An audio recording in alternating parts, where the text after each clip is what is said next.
അന്ന ജാമ്യം കിട്ടുന്നതിന് വേണ്ടി പ്രതിഭാഗം ഉന്നയിച്ച എല്ലാ വാദങ്ങളെയും തള്ളിക്കൊണ്ടാണ്, അല്ലെങ്കിൽ ആ വാദങ്ങളെല്ലാം തള്ളിക്കളഞ്ഞുകൊണ്ടാണ് ഈ മുൻകൂർ ജാമ്യാപേക്ഷ കൂടി കോടതി തള്ളിയത്. ബോബി ചെമ്മണ്ണൂർ സമർപ്പിച്ചിരുന്ന മുൻകൂർ ജാമ്യാപേക്ഷ തള്ളിക്കൊണ്ട് ബോബി ചെമ്മണ്ണൂരിനെ റിമാൻഡ് ചെയ്തിരിക്കുന്നു.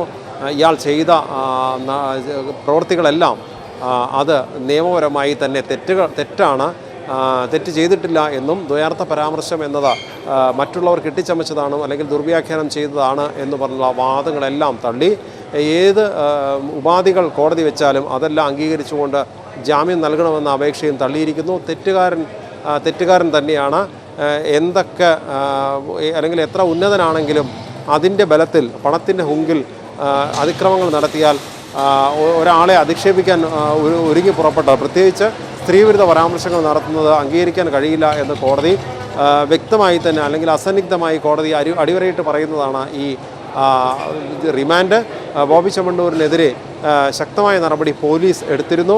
ആ പോലീസ് അല്ലെങ്കിൽ ഇരയാക്കപ്പെട്ടവർക്ക് വേണ്ടി അല്ലെങ്കിൽ പരാതിക്കാരിക്ക് വേണ്ടി അവരോടൊപ്പം നിൽക്കുന്നു എന്ന് വ്യക്തമാക്കിക്കൊണ്ടാണ് പോലീസ് ചടുല വേഗത്തിൽ ഇന്നലെ തന്നെ ബോബി ചെമ്മണ്ണൂരിനെ കസ്റ്റഡിയിലെടുക്കുകയും വയനാട്ടിലെത്തിയാണ് എറണാകുളത്തെ സെൻട്രൽ പോലീസ് സംഘം കസ്റ്റഡിയിലെടുത്തത്. വൈകുന്നേരത്തോടെ സ്റ്റേഷനിലെത്തിച്ച് അറസ്റ്റ് രേഖപ്പെടുത്തി. അതിനുശേഷം ഇന്ന് പുലർച്ചെ വൈദ്യപരിശോധനയ്ക്ക് ഹാജരാക്കുകയും അതിനുശേഷം ഉച്ചയോടുകൂടി മജിസ്ട്രേറ്റ് കോടതിയിൽ ഹാജരാക്കി, എറണാകുളം 1ാം ക്ലാസ് മജിസ്ട്രേറ്റ് കോടതിയിൽ ഹാജരാക്കി. തുടർന്ന് പ്രോസിക്യൂഷൻ വാദവും പ്രതിഭാഗത്തിൻ്റെ വാദവും ജാമ്യം ലഭിക്കുന്നതിന് വേണ്ടി ഏതെങ്കിലും പഴുതിലൂടെ ജാമ്യം കിട്ടുമോ എന്ന രീതിയിൽ അല്ലെങ്കിൽ നേടിയെടുക്കാനുള്ള ശ്രമം പ്രതിഭാഗത്തിൻ്റെ ഭാഗത്തുനിന്നുണ്ടായി. പലവിധ ന്യായീകരണങ്ങൾ നടത്തി. പോലീസിനോട് ഉൾപ്പെടെ പറഞ്ഞത് ഇത് തനിക്കെതിരെ ആസൂത്രിതമായി നടത്തിയ ഒരു പരാതിയാണ്.